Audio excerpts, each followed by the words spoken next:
Hola, buenos días a todas las personas que están participando, especialmente a quienes han organizado este evento, la Fundación Sin Miedo a la Vida, eh, que en realidad es de mucha trascendencia en el mundo literario, no solamente para personas mayores, sino para todas las personas en Latinoamérica.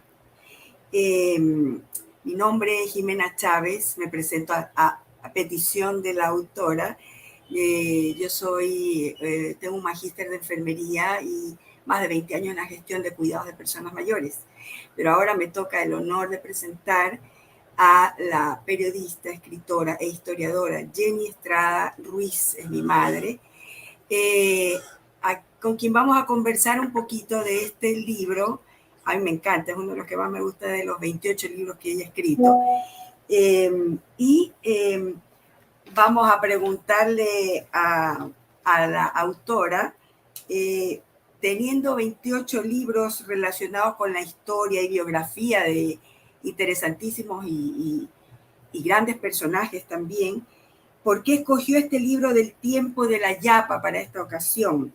¿Y qué significa ese término yapa? Porque no es conocido en Latinoamérica, en toda, pero sí muy utilizado en el área andina.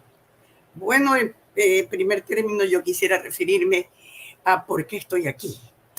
Ocurre que después en plena pandemia, hubo una inteligente psicóloga guayaquileña que primero por ayudar a su madre y luego al darse cuenta de que había un universo de personas que estábamos un poco en el aire y éramos gente mayor que habíamos dejado en pausa nuestras actividades por esta situación mundial, se resolvió a fundar una comunidad. Y esta comunidad se llama Guiarte, que es un grupo de gente mayor que nos unimos semanalmente 3 veces. Y un día de esos ella nos habló que venía de un seminario conociendo a un tal doctor Pepe Valencia, que era un revolucionario en ciertas teorías y muy positivo, y que este hombre organizaba un evento internacional en el paraguas de la feria de la FILEI, que es la gran feria del libro de Guadalajara, con un sector para escritores mayores. Y nos motivó para ponernos en contacto si nos interesaba, y claro que nos interesaba, porque la idea del doctor Valencia es una idea de continuar en la vida de producción intelectual y de producción en general, de estar vivos y sin miedo a la vida, escribir y seguir escribiendo. Entonces escogí este libro de los 28 efectivamente que has nombrado, del tiempo de la yapa, porque en este libro yo, mientras estaba en mi etapa periodística, semanalmente me encargó el director del diario que escribiera crónicas costumbristas, por el estilo simpático en que la crónica puede llevarse. Es un género ligero, es un género que conecta muy bien con el público, y que los domingos necesitábamos una lectura que nos conecte con el pasado, pero que nos haga ver las diferencias con el presente. Y así nació El tiempo de la yapa, estas crónicas dominicales que tienen mucho de sabor criollo, de humor, y tienen mucho de historia también, y de rescate de los valores que hemos perdido. Y se fueron volviendo muy populares. Hasta que llegó un momento en que el director dijo, por el aniversario del diario, hagámoslo un libro. Hasta entonces creo que hay unas 55 allí, pero son muchas más, y editamos el libro, que ya va hoy por su 6ª edición, que es la que estamos hoy día presentando con mucho orgullo en este evento. Y esta obra que tiene esta frase, tú has dicho esta palabra de la yapa. La yapa es un término quechua que significa una pequeña cortesía del vendedor hacia su cliente.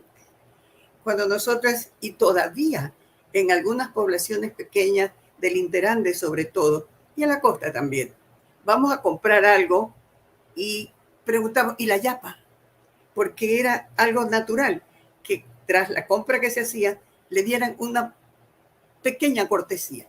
un obsequio de una hierbita, de una frutita, de una manzanita, y eso es la yapa. El tiempo de la yapa simboliza la cortesía que se ha perdido entre vecinos, que se ha perdido entre gente del barrio, que se ha perdido entre conciudadanos y que se ha perdido también de parte de nuestros gobernantes hacia todos nosotros.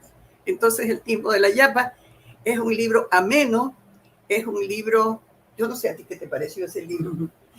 Es uno de los que más me gusta. Y yo creo que muchas de las personas que lo van a leer van a disfrutarlo, no solamente de una generación, de su generación, porque esa parte de la historia, en mucho de la vivencia de la generación, entre 70 80 años o un poco más, pero también la hemos disfrutado personas de otras generaciones. Y eso quería preguntarle también, ¿por qué cree que ha tenido tanta trascendencia? Porque ya va en la 6ª edición. Bueno, yo creo que es porque se ha perdido el arte de la conversación. Antes, en la sobremesa, los abuelos contaban las historias, los padres conversaban con los hijos, pero ahora no hay tiempo. Hay que ver la televisión, la telenovela, hay que hablar de los chismes políticos, qué pasa en México, qué pasa en Ecuador, los narcotraficantes, la violencia. Hay que andar con cuidado, pero nadie cuida el pasado. Nadie se preocupa de retener esas costumbres, esas tradiciones que el tiempo se ha ido llevando. Entonces, creo que a la gente de nuevas generaciones la subestimamos a veces y pensamos que no les interesa nada de la historia, nada del pasado. La crónica costumbrista es la vida cotidiana, no es la gran historia de mis otros libros, es la vida cotidiana. Lo que pasa en el diario vivir está allí reflejado, como eran el proceso del amor. Hoy, a propósito del amor, hoy nadie se enamora de la forma en que nosotros lo hacíamos, pues, ¿no? Me imagino que mandarán mensajes por WhatsApp, pero antes esperábamos al cartero. El cartero es un personaje que ha desaparecido. O sea, así, esos detalles que se nos van con el tiempo, desdibujando, esos detalles son los que están retenidos en este libro. Y lo escogí por la universalidad que puede tener, y así lo espero y lo deseo, para otros países, donde vivimos el mismo proceso de nosotros los ochentones, a mucho orgullo, bisabuela, también a mucho orgullo, nosotros somos producto de una sociedad preconsumista. Nuestros valores fueron otros. Cuidábamos mucho el aprecio por la amistad, por los sentimientos, por las buenas costumbres, la educación y sobre todo el respeto a los mayores. Entonces, esta convivencia grata, esta convivencia tan añorada, la gente joven quiere conocerla. Ya no hay abuelita, cuéntame de dónde venía esta familia.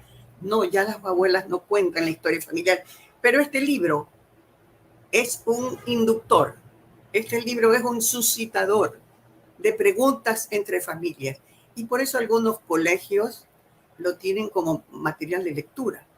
Creo que esa ha sido la buena suerte de su trascendencia y por eso lo elegí para esta ocasión. Quería preguntarle, por ejemplo, que nos cuente ese paso. En el siglo XXI hemos vivido estos cambios tecnológicos muy rápidamente, final del siglo XX al XXI, de máquina de escribir al computador, del computador al celular, al WhatsApp, pero en los años 40, 50 se vivían cambios, y ahí nos puede contar un poquito. Me gustaría, por ejemplo, el cambio al refrigerador, o el cambio al televisor, de la radio al televisor, esas cosas tan bonitas que cuenta el libro. Nosotros somos del mundo de la radio. La radio era el gran tótem en la sala de la casa.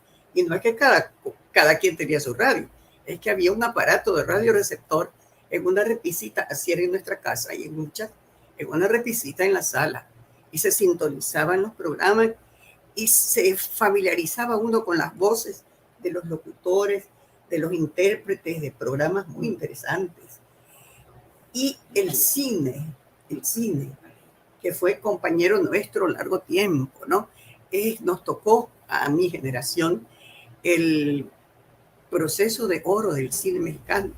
Entonces los actores mexicanos eran para nosotros héroes, eran las actrices maravillosas, queríamos parecernos a ellas. Mi mamá, por ejemplo, se depiló todas las cejas para pintarse como Greta Garbo, las cejas, un hilito así, ¿no? Y una señora amiga guapísima de ella quería ser María Félix, que era la diosa de la belleza mexicana en las películas. Entonces, doña Cristina vestía con los trajes de María Félix y el pelo de doña Cristina era algo como de admiración, ¿no?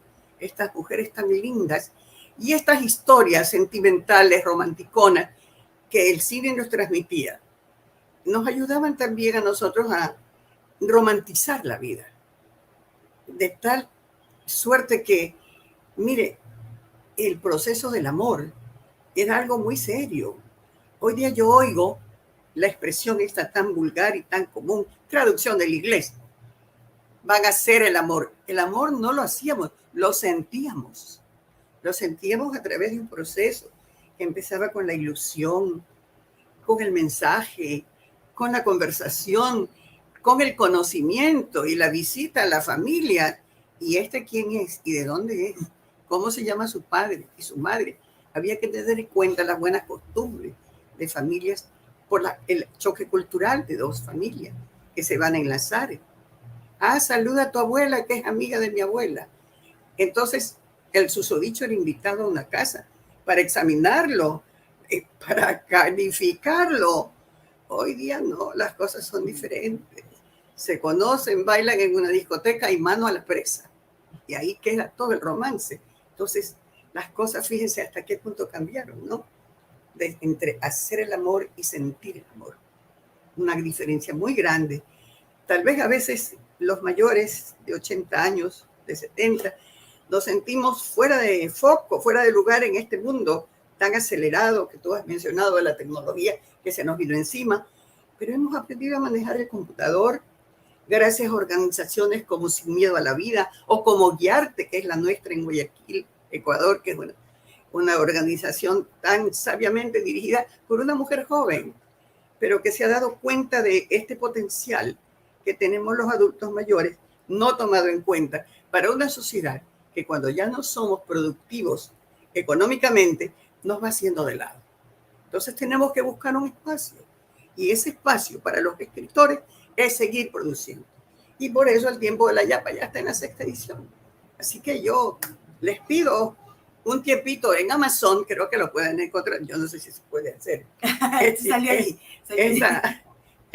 Salió allí promoción, pero pueden conseguirlo a través de Amazon, porque recuerden que Ecuador, Guayaquil, Ecuador, a donde yo pertenezco, está en Sudamérica.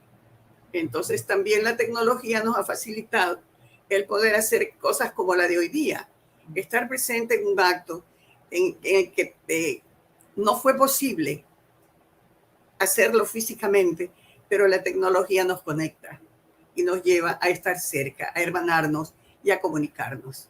Y con mi presentadora que tengo aquí, espero haber hecho un buen papel. Voy a abusar un poco del tiempo todavía y quiero que nos cuente un poco porque México y Ecuador hemos tenido mucha tradición navideña y ahora estamos ya en el mes.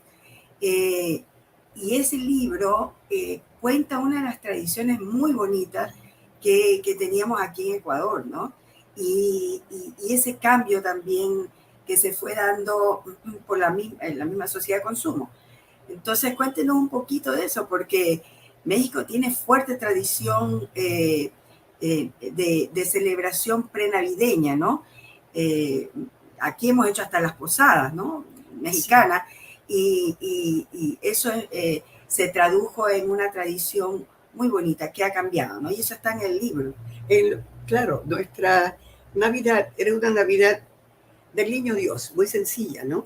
Empezaba con una carta que se escribía al Niño Dios y se le pedía, si uno hubiera tenido un buen comportamiento, se le pedían 2 o 3 cosas que estuvieran en capacidad al alcance económico de nuestras familias. No, los niños no sabíamos de precios ni de marcas, éramos más sencillos. Y en esa sencillez una de las cosas que más nos impresionó y que adaptamos y adoptamos fueron las posadas mexicanas. Durante los años 50 al 60 del siglo pasado, eso de decir el siglo pasado, ya lo hace sentir a uno ya como histórico, ¿no? Como prehistórico. Esas posadas entraron con fuerza y fueron como un poco poniendo de lado a nuestra tradición, que era la novena al Niño Dios, dentro de casa, un espíritu más religioso. La posada es más del barrio, es más de vecinos, más de amistad, muy bonitas, y se quedaron con nosotros las posadas mexicanas. También hay una referencia a eso en el tiempo de la yapa. Y el año viejo, dice mi hermano. Tenemos, eso sí, una tradición que hay en pocos países, muy pocos en el mundo, la despedida del año. Y hacemos un monigote de año viejo. Esto viene de una tradición del periodo colonial, en que se queman simbólicamente. El fuego fue un gran enemigo de Guayaquil, no simbólicamente, realmente, pero en el símbolo del fin de año incineramos un monigote, un muñeco, dentro del cual ponemos todas las cosas que no queremos que se repitan. Escribimos papeles y lo hacemos estallar a ese muñeco para que no se repitan las situaciones desagradables y que el símbolo de un nuevo año traiga felicidad y traiga serenidad. Eso es lo que simboliza una costumbre, una tradición muy bonita, muy bonita. Así que, ¿cómo andamos de tiempo? No lo sé. Estamos casi a 5 minutos. Estamos casi a 5 minutos y en 5 minutos se pueden hacer muchas cosas. ¿Cómo hablar de proyectos? Porque el doctor Valencia dice que no hay que quedarse estancado, ¿verdad? No, doctor Pepe. Y yo ya tengo mi proyecto para el año que viene. Es un nuevo libro. Se celebrarán 100 años de la conquista del voto femenino en el Ecuador. La heroína nuestra, doctora Matilde Hidalgo de Procel, fue la primera sufragista del Ecuador y de América Latina. Y en homenaje a ella, este libro va a su 17ª edición. Es el personaje femenino más importante de la historia del Ecuador en el siglo XX. Y espero llegar a México, Dios mediante, sí, sin miedo a la vida, si sigo sin miedo a la vida, y si el doctor Pepe Valencia me invita.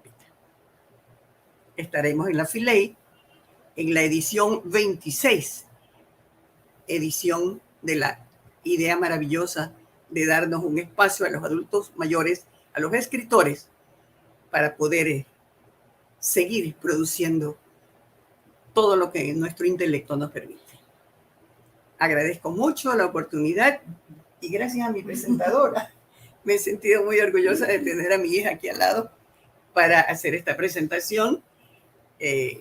Deseo todo éxito a todos los colegas que sigan participando a través de este medio y a los que lo hacen presencialmente. Yo muy agradecida de verdad con los organizadores.